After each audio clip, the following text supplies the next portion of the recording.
如果你想显化你想要的东西，今天这个影片我建议你一定要看完。我并没有在卖弄关子，凡是懂得并实践过的人，接下来一定知道我在说什么。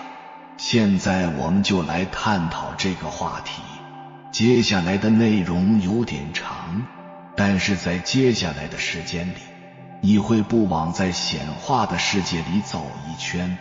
所以请放下手头的事，仔细的聆听，相信会给你带来不一样的体验和感受。如果你当下没有时间，可以先点击订阅与保存，以免需要的时候找不到了。伟大的发明家尼古拉·特斯拉说过一句话，如果你想知道宇宙的秘密，就用能量、频率和振动来思考。那么今天的内容就是和能量频率相关。在了解显化法则的步骤前，我们先要明白这背后的道是如何运作的。比如，当你想喝一杯奶茶，你直接可以打开外卖小程序点单，半个小时之后就能喝到。可是反过来说，为什么我们想要的东西无法全部都能实现呢？甚至有时候我们想了，也努力了，可还是无法做到。是我们不够努力吗？当然不是。那么想要搞清楚这个问题，我们先要了解一下宇宙层级。宇宙总共分为7个层级，我们最熟悉的3维世界在第7层，也叫做物质层，是一切看得见摸得着的地方，也是我们想要显化实相的地方。第6层是星光层，也就是我们常常听到的4维空间。星光层是我们情绪所在的地方，也就是我们的感受所在的地方。第5层是心智层，这一层我们会产生思考，会产生选择，知道我们想要什么。第4层是直觉层，这一层一直往下我们就很难触达，这里我们不做过多的赘述。既然我们知道了宇宙这几个重要的层级，接下来你只需要做一件事情，降维打击。按照惯性，我们会先因为一件事情的发生，然后产生感受，最后有了情绪，再产生了行为。比如我们缺钱，我们感受到贫穷匮乏，然后就很想要有钱，就各种羡慕嫉妒，然后做出很多错误的决策。但是从宇宙层级来看，你会发现显化的思维逻辑是完全相反的。显化的逻辑先从思维上的决定要什么，然后到情绪上的感受，再由实际行动显化成实相。举个例子，我们想要喝奶茶的这个选择是从心智层出发的，接着情绪体感受到喝奶茶的快乐，最后驱动物质层通过行动将奶茶显化，最后变成现实。但反观那些我们无法实现的东西，往往是在情绪体就崩掉了，因为现实情况让我们焦虑，我们给自己植入了做不到、很难的负面念头，最且任由负面情绪产生不断的内耗，最后直接削弱了物质层的行动力。这就是显化的基本原理。那具体怎么做呢？记住这个核心思路，总共6个字：选择、激情、行动。先说选择，如果你实在搞不清楚你到底想要什么，就选择一件你认为能做的事，不用考虑会不会成功，更不用做充分的准备，跟着感觉走，让你感觉好的事情一定会把你带向你想要的东西。我们要做的就只是相信，全然的相信。其次是祈请，祈请链接的是情绪体，是用来强化磁场和转化负面情绪的，尤其是恐惧，因为恐惧会把你拉到负面的深渊，甚至会出现反向显化。最后是行动，一定要有具体的行动，而不是无意识的显化，更不是误打误撞，而是清楚地知道在那一刻，在那个终点，我会拿到我想要的一切。当你把这一切行动都完成之后，你就放手，把一切全然放心地交给宇宙，让他们为你安排。记住，千万不要猜测事情会以什么样的形式发生。如果你只是在幻想事情发生后的美好，说明你是不自信的，是匮乏的，一定不会显化成功。所以显化归结到最后就一句话：将你的心智、情绪和实际行动保持在同一条水平线上，三位一体，将高维能量接引沉降到三维，最后知行合一，身心一致，就能创造你想要的实相。这也是吸引力法则。关于用吸引力法则吸引好事到你身边的秘密，你可能听到过很多版本，但大部分都是形而上的东西。接下来我讲的内容大部分你都没有听过，接下来我就用最通俗易懂的话给你讲清楚。内容不难，但想理解得更透彻就需要点悟性。你可以先尝试听完视频，总共分为3层，由浅入深。如果你能全部听懂，你真的就会好事不断。第1层，全然的相信自己，换个词就是配得感，就是坚信自己能够得到或配得上某些东西。配得感高的人，不论是在精神上还是物质上，都会相信自己配得更好。配得感低的人会在潜意识里觉得自己不够好，不配得到更大的幸福。想要获得更高的配得感，一定不是先暗示自己不配拥有，而是先问问自己该怎么实现，这就已经在走在正确的方向上了。因为你的潜意识里已经不再自我否定，而是开始注重自我感受和自我投资了。第2层，能量的唤醒。有一个词叫做同频共振，能量越低的人，越是能同频到低能量的人。低能量的人都有一个被隐藏的共性，叫做内心稀缺。他们的世界里充满了各种自我设置的障碍，比如不可能、太难了、没意思、假的吧、做不到等等之类的限制性词汇。这从一开始就注定了他们将得不到他们想要的东西。那怎样才能摆脱内心的稀缺，唤醒内在的能量呢？总共分为2步。第1步，把积极用到极致。比如你花了1000块钱买了一身衣服，回到家后悔了，觉得赚1000块钱太难了，我不应该这么奢侈，还是退了。这就会再次刺激内心稀缺的产生，加重内心的不配的感。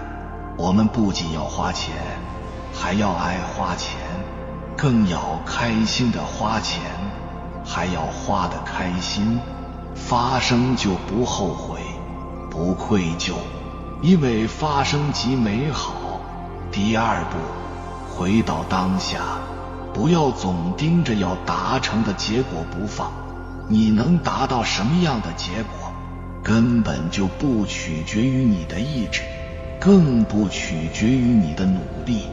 而是取决于当下你该怎么体验。人生并没有全对，关键是看当下你有没有演化的能力，而不是逮着错误和愧疚不放。你对当下的体验状态是什么样的，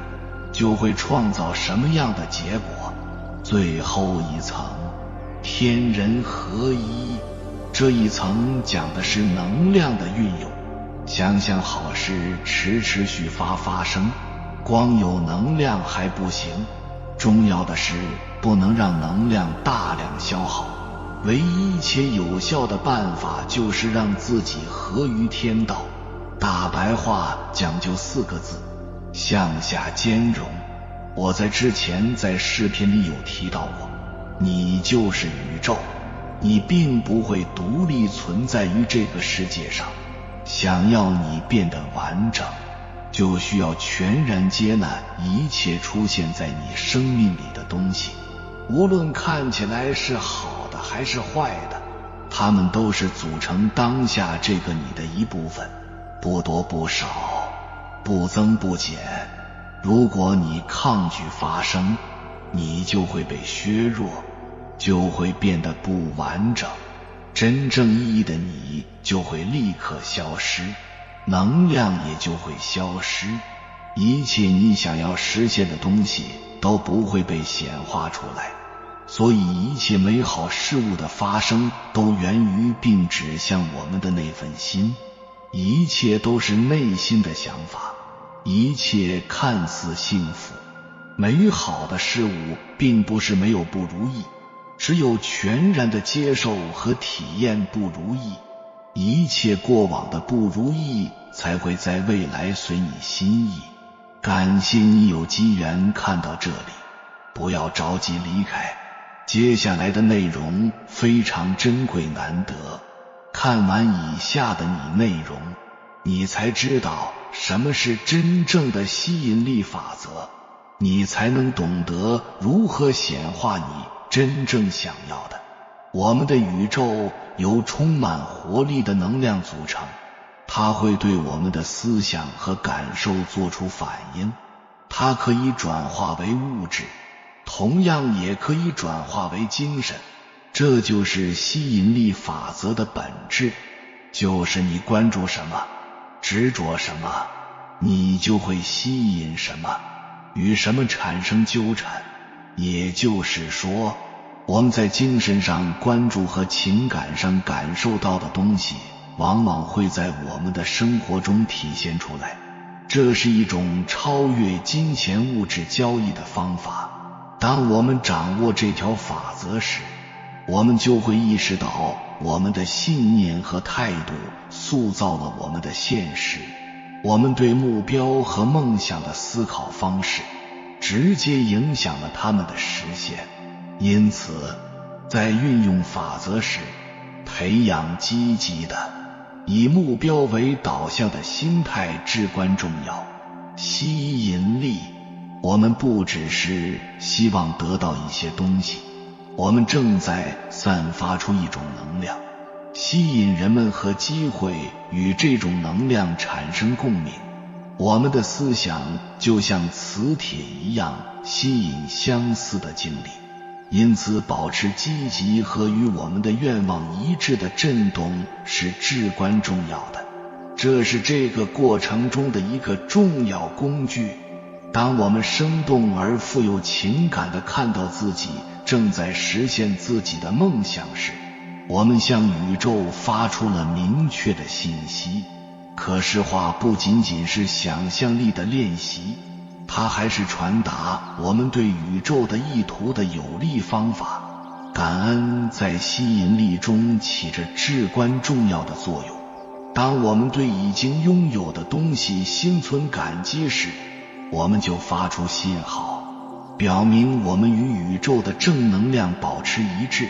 感激之情创造了一种有利的氛围，以吸引更多的善良。重要的是要记住，吸引力法则不是瞬间的魔法，它是一个持续不断的过程，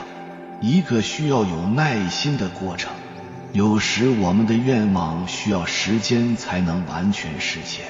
在此期间保持信念，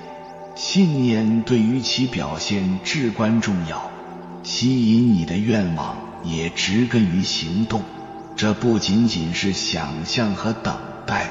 我们必须采取具体步骤实现我们的目标。行动与我们的渴望增强了我们的意图，并向宇宙发出了强有力的信号。吸引力法则是一种生活哲学，提醒我们思想和感受对我们命运所起到的影响。它使我们能够通过保持积极的心态，来成为我们经验的有意识的创造者，与我们的愿望保持一致，并怀着感恩的心生活。我们正在为我们生活的各个领域的表现和实现之路打开大门。当我们深入了解这条法则时，我们意识到它超越了物质目标，它涵盖了我们的人际关系、健康、职业，甚至我们内心的平静。我们散发的能量不仅吸引周围的环境，还吸引与我们的思想和情感产生共鸣的人和事物之间的联系。想象一下，在觉醒时带着自信和积极的感觉开始新的一天。我们可以设定一天的意图，并将我们的思想引导到我们想要做的事情上。如果我们寻求健康的关系，我们就会注重爱的感觉、同理心和彼此之间的连结。如果我们渴望职业成功，我们就会培育成就感和增强自我能力的想法。自律是吸引力发生作用的一个重要方面，这不仅仅是几分钟的积极思考，而是关于保持一致和专注的心态。这意味着挑战消极或自我破坏的想法，并用积极的肯定取代掉它们。因为我们提高了指导思想的能力，我们扩大了表现的能力。重要的是认识到吸引力法则不是一个承诺，一切都会完美。生活有起有落，这是成长的一部分。不同之处在于，当我们理解这一法则时，我们可以更有弹性地应对逆境，而不是专注于问题。我们将精力投入到寻找我们被邀请的解决方案上，在我们自己的生活中积极主动，对我们的思想和情感负责，而不是在面对环境时感到无能为力。我们承认我们有能力影响我们的现实，这种方法让我们处于驾驶座上，让我们能够掌控自己的生活。通过采取这一法则作为指导原则来生活，我们打开了自我发现和个人成长的门户。我们开始理解我们的思想、情绪和经历之间的联系，这引导我们探索其他可以放大这一旅程的事件，例如冥想、正念练习和精神发展。吸引力不仅仅是将事物带入我们的生活，而是通过将我们的思想和情感与我们的欲望结合起来，培养与我们自己和我们周围的宇宙更直觉的连接关系。我们创造了一首充满活力的交响曲，在我们存在的各个领域产生共鸣。记住，你是你思想的主人和你现实的创造者。吸引力法则为你提供了工具来体现一个充满目的、意义和实现的生活。当我们加深对吸引力法则的理解时，我们意识到它的影响力遍及我们的所有领域。它邀请我们认识到我们的思想、情感和经历之间的联系，并通过采用吸引力法则作为指导原则，让我们对自己释放到宇宙中的能量负起责任。我们不只是寻求物质财富，我们也渴望一段自我实现之旅，发现和内在成长。我们开始明白，无论有意识还是无意识，我们所培养的能量在塑造我们的现实方面发挥着至关重要的作用。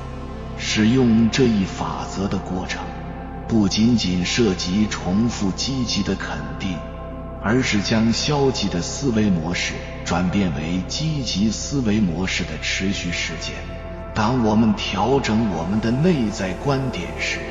培养一种与我们最深层次的欲望相一致的精神状态，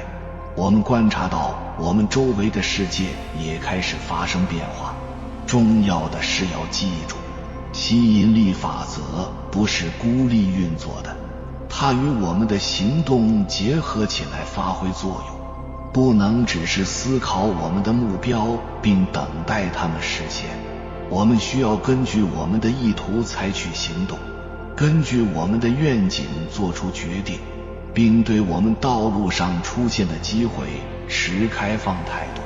我们还被教导要释放过度的控制，学会在设定意图的同时信任生命的流动。这并不意味着放弃我们的目标，而是意味着认识到我们并不总是知道实现目标的最佳途径。有时当我们允许自己被带走时，奇迹就会发生在当下。在练习吸引的同时，保持我们的思想开放，接受不可预见的可能性。我们必须保持一种持续感恩的状态，甚至在我们的愿望完全实现之前，就欣赏我们生活中早已存在的祝福。通过培养一颗感恩的心，我们为之腾出空间，创造积极和丰富的震动。更值得庆幸的是，它是一种可以持续吸引积极体验循环来到你身边的方法。吸引力法则是一种过上充实而真实生活的整体操作方法。它提醒我们的思想、情感、行动，甚至我们的环境，在创造我们的现实层面发挥着重要作用。融入这一理念，我们意识到我们与宇宙共同创造的能力，不仅改变了我们的物质生活，而且改变了我们内在的成长和自我发现之旅。因此，当我们踏上这一旅程时，我们被邀请不断学习、扩展和发展，始终与积极吸引力的能量和我们内在的无限潜力保持一致。当我们深入理解和实践吸引力时，我们发现它不仅仅是一种技巧，而且是一种生活哲学，